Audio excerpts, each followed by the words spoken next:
Bailed-out banks are paying back the massive amounts of cash the federal government dumped into them. Does that make TARP a success story? Back with our freedom fighters, Celente, Marshall, and Varney.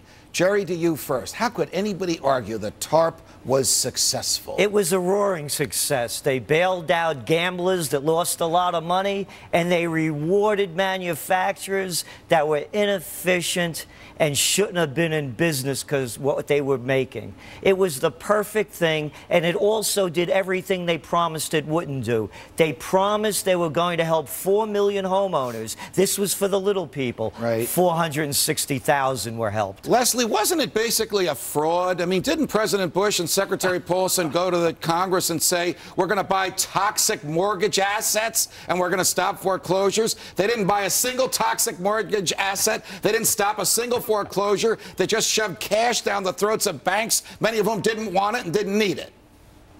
I think they were looking for WMDs on Wall Street, Judge. Actually, they sold a bill of goods, and unfortunately, Congress, the former president, the current president, did not listen to the American people. Left or right, myself included, majority of Americans were against this. And the reason is, hey, look, you know, in the private sector, you know, if you screw up, you screw up. You don't get a second chance, and you certainly don't have the government coming to bail you out. You don't get a safety net from the government. Now, my dear Stuart, I want to read something to you.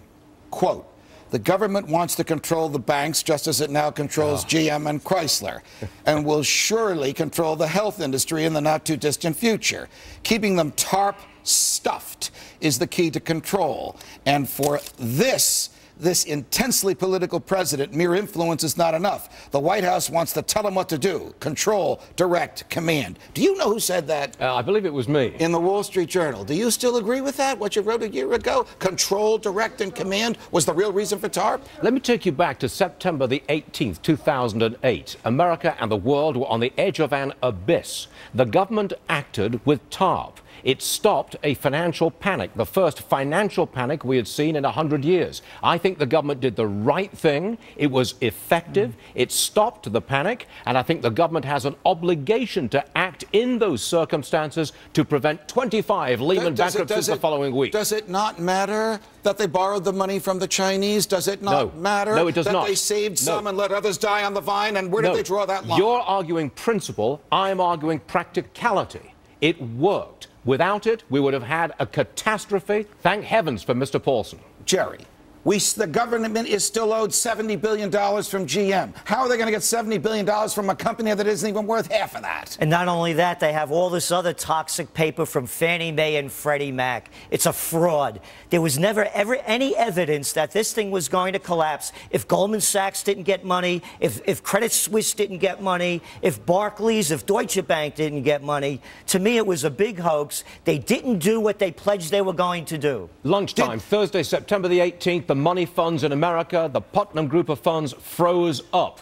Goldman couldn't get at its money. That is a financial panic. Wouldn't it have been better to let the people that mismanaged the banks fall by the wayside and let others pick up the pieces that worked, like when Barclays picked up the pieces of Lehman Brothers that worked and turned them profitable?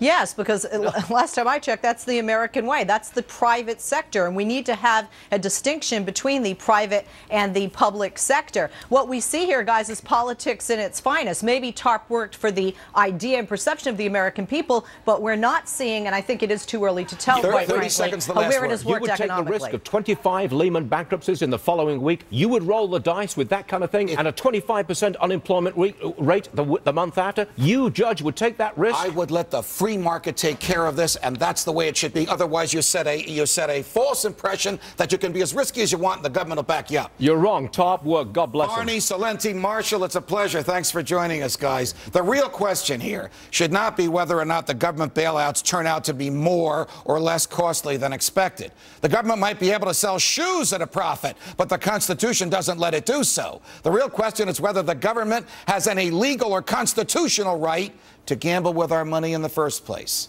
It doesn't. In the end, when it does, it sends a dangerous long-term message that there will be no consequences for companies that engage in reckless behavior in the future, so long as they remain cozy with politicians in Washington who will bail them out.